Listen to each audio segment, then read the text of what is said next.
Olá, seja bem-vindo a mais um Giro de Notícias aqui na sua TV Araripe. Eu sou Mária Ferreira e nesta sexta-feira, dia 2 de junho, nós iremos girar juntos. Vamos começar com a matéria.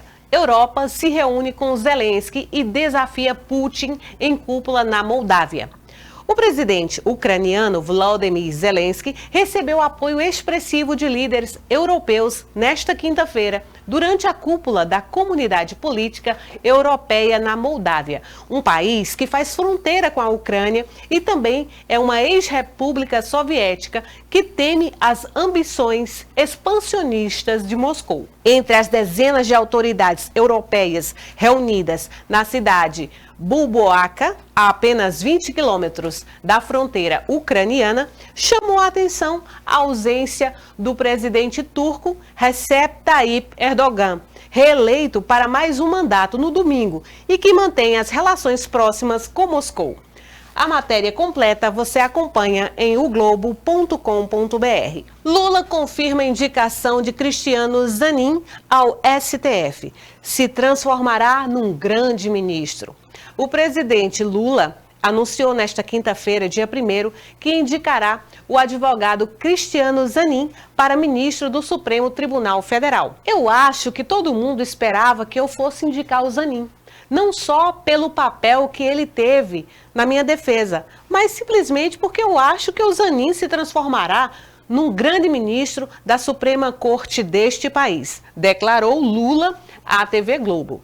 Eu conheço as qualidades como advogado, como chefe de família e conheço a formação do Zanin. Ele será um excepcional ministro da Suprema Corte se aprovado pelo Senado. E eu acredito que será, e acho que o Brasil vai se orgulhar de ter Zanin como ministro da Suprema Corte. Cristiano Zanin tem 47 anos e atuou na defesa de Lula durante os processos da Operação Lava Jato. O advogado foi indicado para ocupar a vaga deixada pelo ex-ministro Ricardo Lewandowski, que se aposentou do STF em abril.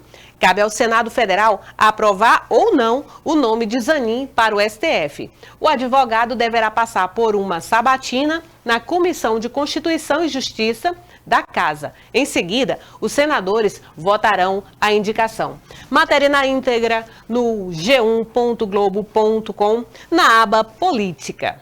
Ministro do TSE libera para julgamento ação que pode deixar Bolsonaro inelegível. O ministro Benedito Gonçalves, do Tribunal Superior Eleitoral, liberou ontem, quinta-feira, dia 1º, para julgamento a ação de investigação judicial eleitoral que pode deixar o ex-presidente Jair Bolsonaro, do PL, inelegível por 8 anos.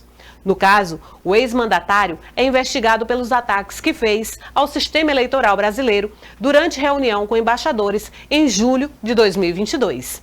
E a matéria completa você acompanha no site metropolis.com.br. Em CPI, Heleno nega referência a Lula sobre bandido sobe a rampa.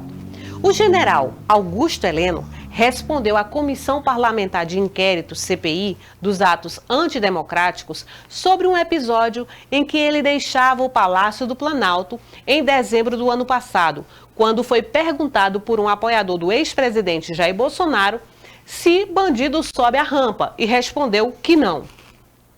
Heleno explicou, nesta quinta-feira, que a frase não foi referência ao presidente Luiz Inácio Lula da Silva, do PT.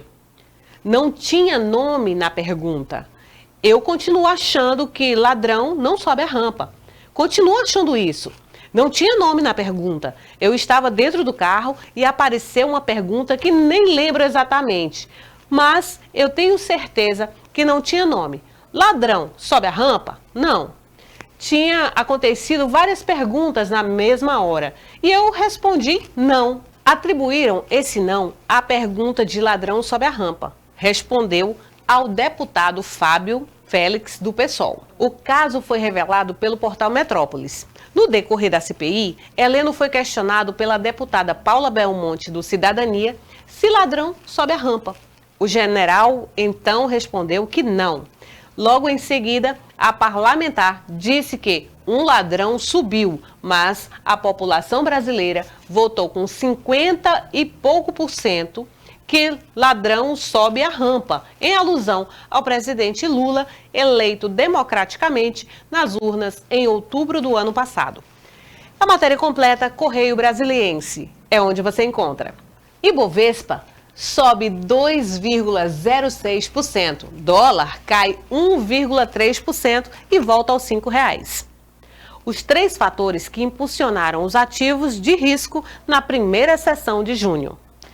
Depois de uma abertura tímida, o Ibovespa engatou um forte movimento de ganhos na tarde de ontem, quinta-feira, dia 1º, primeira sessão do mês. O índice fechou em alta de 2,06%, a 110.564 pontos após 3 pregões de queda. Já o dólar comercial caiu 1,31%, a R$ 5,006 na compra e na venda. Os motivos são listados a seguir. Primeiro, o Produto Interno Bruto, PIB do Brasil, acima do esperado. Segundo, a aprovação na Câmara de Deputados dos Estados Unidos do projeto de lei que suspende o teto da dívida de forma a evitar um calote. Terceiro, a alta das commodities, como o petróleo, também motivo pelo segundo ponto. E minério, que guiam ganhos expressivos das blue chips do Ibovespa.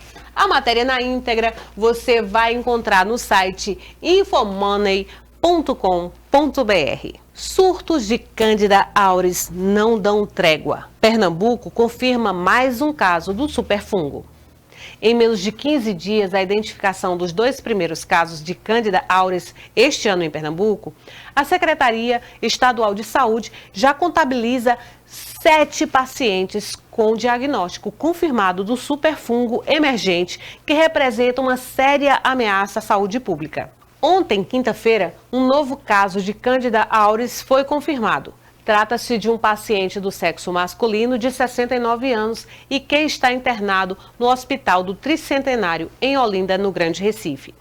Este é o 3º caso de Candida auris no Tricentenário este ano. Com a nova confirmação, Pernambuco totaliza 7 casos diagnosticados neste ano, com 2 altas hospitalares. O paciente que está internado e cumprindo isolamento no setor da enfermaria do Tricentenário foi admitido no serviço devido ao histórico de infecção do trato urinário. De acordo com a Secretaria Estadual de Saúde de Pernambuco, ele não apresenta problemas decorrentes do fungo. E a matéria completa você acompanha no JC NE10. E agora vamos falar sobre futebol. Esporte faz história. Vence o São Paulo por 3-1 no Morumbi, mas é eliminado nos pênaltis. Foi por pouco, muito pouco, mas foi inesquecível. Na noite de ontem, o Sport venceu o São Paulo no Morumbi pela primeira vez na história por 3-1 de virada. Apesar do feito memorável, o Leão acabou sendo eliminado nos pênaltis da Copa do Brasil.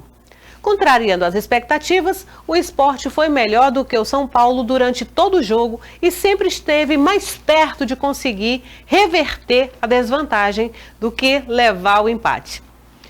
E o que parecia impossível aconteceu, graças a Sabino, autor do gol de virada e do gol que levou a disputa para os pênaltis. A matéria completa você acompanha no JCNE 10, que tem até uma tirada, caiu de pé. E agora vamos para as notícias sobre a nossa região. Araripina. Todos já estão entrando no clima junino e o Coletivo Bravê está com a sua agenda aberta. Quer deixar sua festa de São João mais arretada? Leve o espetáculo A Peleja para o seu evento. E você vai assistir agora a chamada do Coletivo Bravê.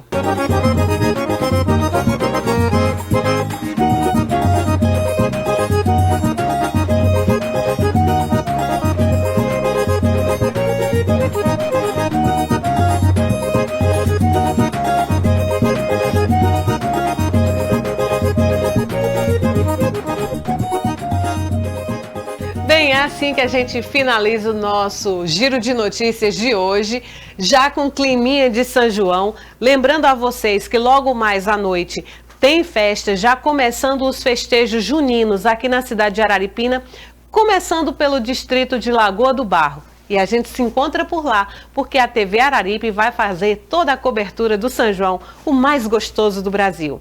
O Giro estará de volta na segunda-feira. Um abraço, bom final de semana e até lá!